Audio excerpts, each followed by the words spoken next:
¿Qué tal? En esta ocasión hablaremos de Rusia. Los puntos a tocar son aspectos generales, historia económica, un país emergente y la Organización de Cooperación de Shanghái. Los integrantes del equipo somos Paula Celeste Gómez González y Luis Alberto del Valle Ramírez García. Bien, para iniciar tenemos que el nombre oficial es Federación Rusa. Su superficie es de 17.075.400 kilómetros cuadrados. Su población es de 144.868.902 habitantes. Tenemos también que su idioma oficial es el ruso y la moneda es el rublo. Ok. Pertenece a organizaciones internacionales tales como son la OMC, la OIEA, la OCI, la OCDE, CICR también. Bien, la densidad de población es de 8.54 habitantes por kilómetro cuadrado. En Siberia y la mayor parte del Lejano Oriente, que representa aproximadamente el 60% de la superficie de Rusia, ahí tenemos que la densidad de población es menor que 3 habitantes por kilómetro cuadrado. Por otro lado, tenemos que en Moscú hay 330 habitantes por kilómetro cuadrado aproximadamente. También cuenta con una baja tasa de natalidad, comparándola con la tasa de mortalidad. La esperanza de vida en mujeres es de 77 a 82 años y en hombres de 67 a 75 años. En historia económica, tenemos que es un territorio que ha pasado por numerosos conflictos causados por la división del poder y el manejo de los recursos monetarios. A finales del siglo XVII se dio lugar un importante avance en cuestiones políticas, económicas, sociales y culturales. La Guerra del Norte, que transcurrió de 1700 a 1721, le dio a Rusia el acceso al mar Báltico y esto le permitió comerciar con Europa. La reforma agraria de 1861 y el auge industrial a finales del siglo XIX fueron los acontecimientos más importantes que impulsaron la economía de Rusia en esos tiempos. Se desarrollaron las empresas privadas y el sistema bancario, así como el comercio. La forma de gobierno absolutista o gobierno zarista empezó a perder popularidad con el aumento de contradicciones sociales y también aumentó el descontento de la población. Esta forma de gobierno fue abolida después de la Revolución de 1917.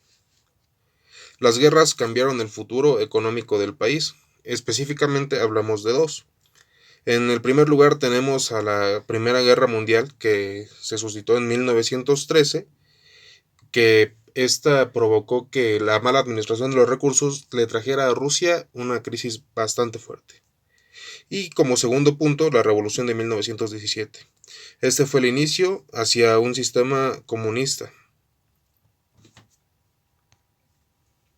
Bien, todos estos sucesos en la historia económica preparaban al país para la llegada de una era y una nueva unión.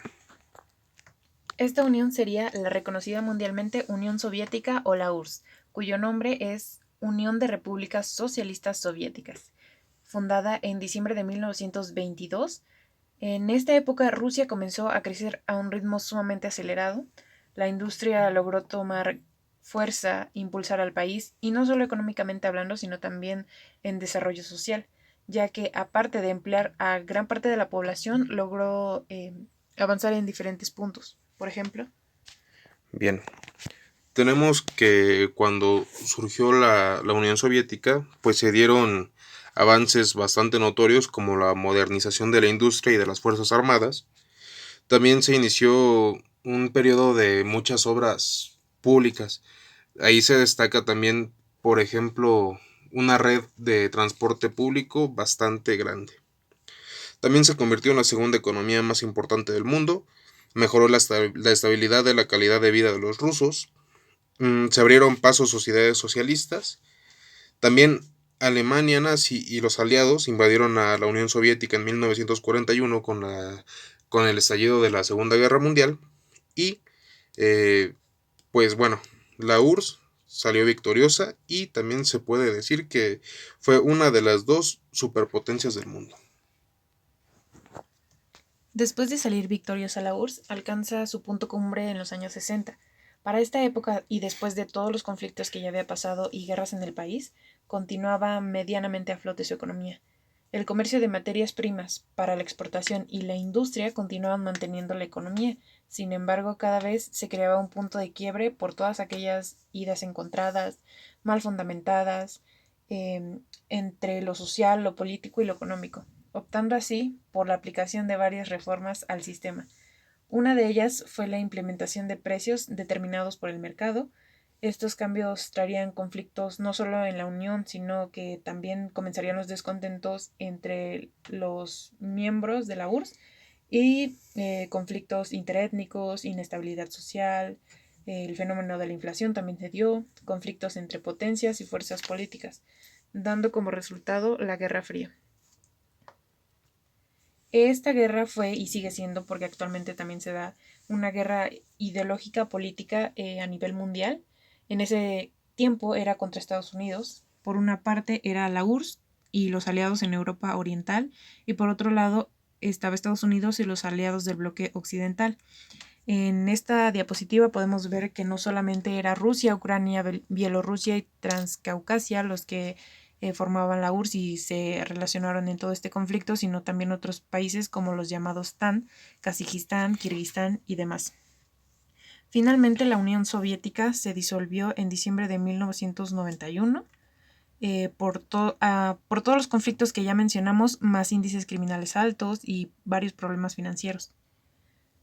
Sin embargo, estos puntos que se señalan a continuación son los tres claves por los que Rusia es un país emergente. El primero es que después del colapso de la URSS, el mercado implementó principios básicos como los precios determinados por el mismo mercado.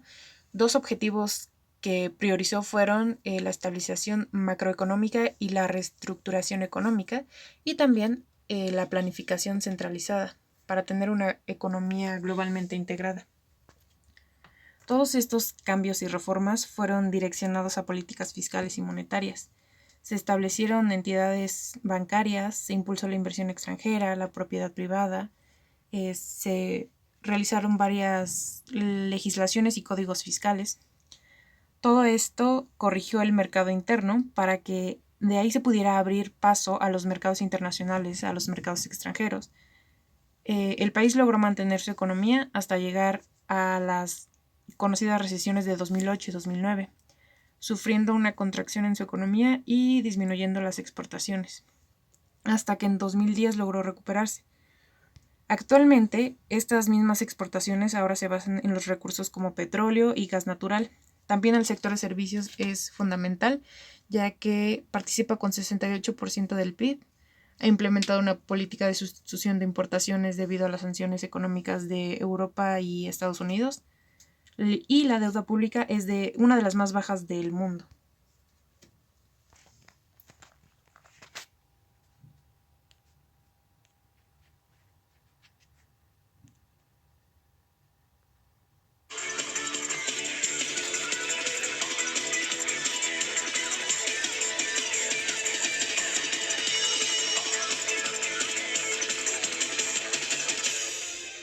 Hemos mantenido una dinámica positiva en la economía rusa. El déficit presupuestario es más alto de lo que esperábamos. Nuestras reservas de oro están creciendo. Así que Rusia está en alza y esta tendencia se mantiene. Rusia elige presidente en marzo de este año y de acuerdo a las encuestas de opinión no hay quien se le mida el liderazgo de Vladimir Putin, a quien dan casi por seguro como el vencedor de esa contienda electoral venidera. Las últimas experiencias en materia de elecciones nos han hecho dudar, sin embargo, de los sondeos. Siempre puede pasar casi cualquier cosa, pero lo que no se puede dudar es que el presidente de Rusia ha posicionado al gigante euroasiático en la nueva foto mundial, con una economía que, si bien aún tiene muchos pendientes por delante, pues también sigue en pleno auge. Desde la disolución de la Unión Soviética en 1991, Rusia pasó por un periodo de privatizaciones de todo su sector industrial para luego convertirse en una economía globalmente planeada. Las políticas de Vladimir Putin permitieron que Rusia, en los últimos años, obtuviera los índices de deuda más bajos con respecto a su PIB, ubicado en 7,5%, unas reservas internacionales calculadas en $400.000 millones y una inflación menor a 4% anual, según datos del Banco Central. Tras pasar por una breve recesión económica entre 2014 y 2015, debido en parte a las sanciones impuestas desde la Unión Europea y Washington, la administración de Putin logró crecer 0,3% en 2016 y 1,7% en 2017. Otro dato que acotar es que, al igual que China y Venezuela, el país ha ingresado en la espiral de la comercialización internacional de petróleo en una moneda distinta al dólar, restándole valor al billete verde. Vladimir Putin, quien a finales de 2017 afirmó su postulación para las próximas elecciones presidenciales, inicia 2018 con grandes planes para seguir apuntalando el aparato económico del país euroasiático. El mandatario espera lograr, en primer término, una mayor flexibilidad económica, enfocando su mirada a países del Lejano Oriente. También busca incrementar la demanda de consumo interna para consolidar su independencia económica. Además, espera aumentar sus capacidades tecnológicas, contribuir con la paz y la cooperación con otros gobiernos del mundo.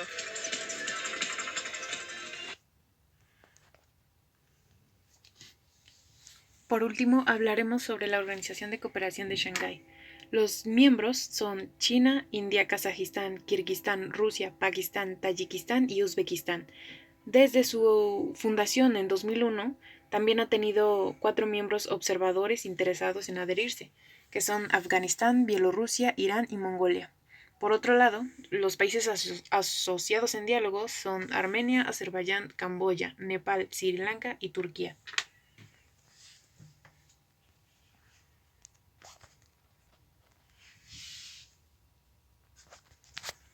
Bien, desde su creación en 2001, se han centrado principalmente en la seguridad regional, la lucha contra el terrorismo regional, el separatismo étnico y el extremismo religioso, combatir el tráfico ilícito de drogas, incentivar también el desarrollo económico como medio de prevención de la aparición de las nuevas fuentes de desafíos y amenazas a la seguridad.